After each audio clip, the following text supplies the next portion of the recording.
di sini. Hari ini kita akan membahas tentang gerakan tutup mulut, yaitu kondisi ketika anak memalingkan wajah, menolak makan, serta menyemburkan makanan. Tetapi tenang ya, fase ini tuh normal banget pada balita, dan kita tuh akan mencari cara untuk menghadapinya. Iya benar banget Mbak Hilma, jadi GTM itu gak wajar ya ibu-ibu, karena biasanya anak tuh mengalami gangguan kepada giginya, atau mereka tuh bisa jadi bosan juga sama makanan yang mereka makan sehari-hari. Nah sebelum kita cari cara untuk mengatasinya, kita pelan-pelan pahami dulu nih kenapa anak itu bisa seperti itu. Saya pernah ngalamin itu sama anak saya Mbak, bahkan saat saya coba kasih makanan baru dia masih nolak. Itu kenapa ya? Apa yang harus saya lakuin? Iya ibu, itu normal banget, apalagi saat anak sedang tumbuh gigi atau bosan dengan menu yang itu-itu aja. Banyak kok ibu-ibu yang mengalami hal yang sama juga.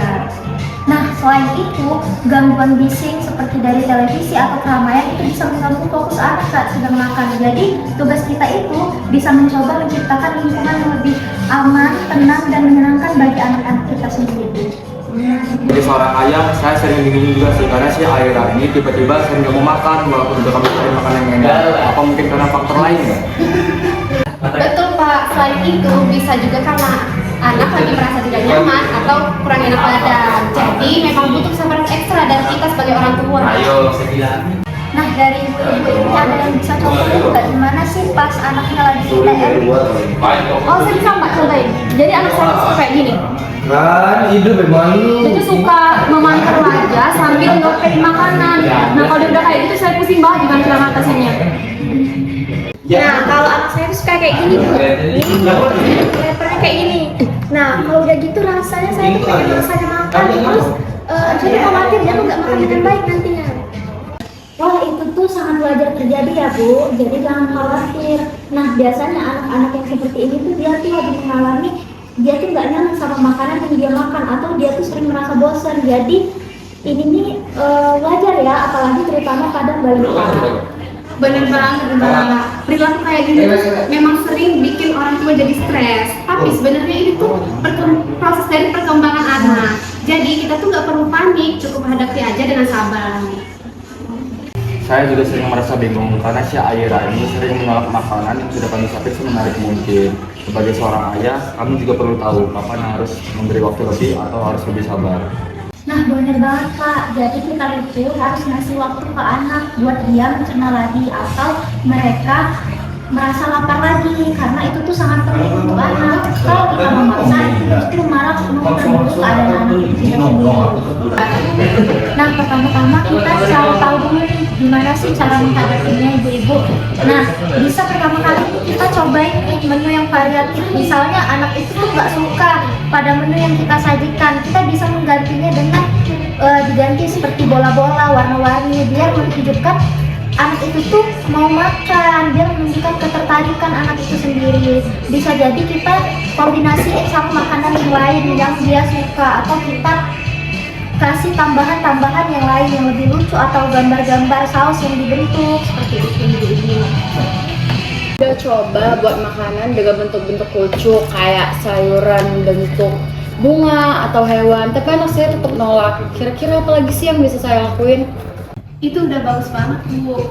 Selain membuat bentuk makanan menjadi lebih menarik, coba kasih anak tuh pilihan makanan. Misalnya pilih buah A atau buah B, atau sayur A atau sayur B, biar anak tuh merasa dilibatkan. Oh jadi kayak disuruh pilih gitu ya, dia maunya kayak gimana? Iya betul banget. Oke, nanti saya coba deh. Nah, benar banget Ibu. Selain itu, kita juga bisa mengatur waktu makannya dengan baik, karena kadang anak-anak itu masih kenyang ya. Jadi kita harus memberi makannya itu tidak terlalu banyak atau tidak terlalu sedikit. Nah, karena alhamdulillahnya anak saya itu jangan GTM. Nah, selain itu ibu-ibu, kita itu perlu memperhatikan suhu makanan pada anak kita. Kenapa? Karena anak-anak yang sedang tumbuh gigi itu lumayan sensitif terhadap makanan yang keras, makanan yang panas.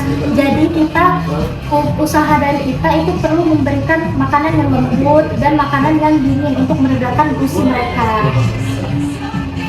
Jadi kalau anak saya nggak mau makan, saya bisa beri jeda sebentar, dan setelah beberapa saat itu baru tawarin makanan yang berbeda ya. Betul tuh Bu, saya sering memberi dukungan untuk menjaga suasana makan tetap tenang. Saat makan itu harus menjadi waktu yang paling menyenangkan. Cobalah untuk membangun suasana makan itu tetap santai. Kayaknya itu deh yang harus saya perbaikin, soalnya saya tuh sering banget karena kalau khawatir jadi kayak ngeburu-buruin anak saya makan. Ya udah, saya coba perbaikin lagi deh. Iya, sebagai ahli gizi, saya juga ingin menambahkan bahwa kita itu penting untuk menjaga keseimbangan gizi pada anak. Meskipun mereka itu sedang GTM, usahakan kita memberikan makanan-makanan yang bergizi, walaupun mereka tidak mau makan dengan banyak. Iya betul banget Mbak, menjaga keseimbangan gizi itu tetap penting. Walaupun anak kita lagi GTM, kita tetap usahakan makanannya tuh lebih bervariasi dan sehat.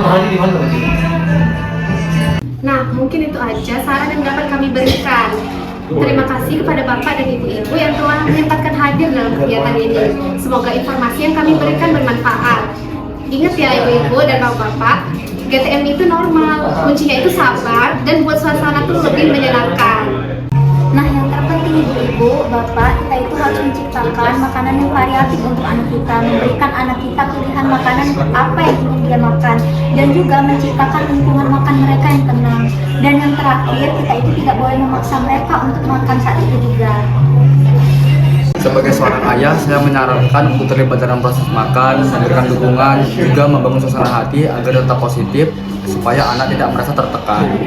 Makasih juga, karena sekarang saya sudah lebih tenang dan saya tahu apa yang harus saya lakukan kalau anak saya sedang GTM.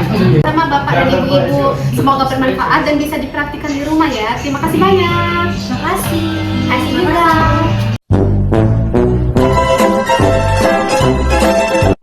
Juga aku tidak terlalu sedikit juga, karena terkadang anak-anak itu suka tersulit. Nah, selain itu ibu-ibu, kita itu perlu memperhatikan suhu makanan pada anak kita. Kenapa? Karena anak-anak yang Iya, sebagai ahli gizi, saya juga ingin menambahkan bahwa Nah, mungkin itu aja saran yang dapat kami berikan. Semoga bermanfaat dan saran itu udah bagus banget.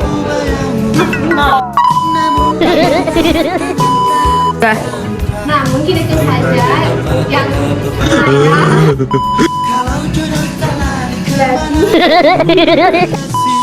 yang penting ibu-ibu, kita itu jangan lupa memberikan cara sama-sama Ibu dan Bapak.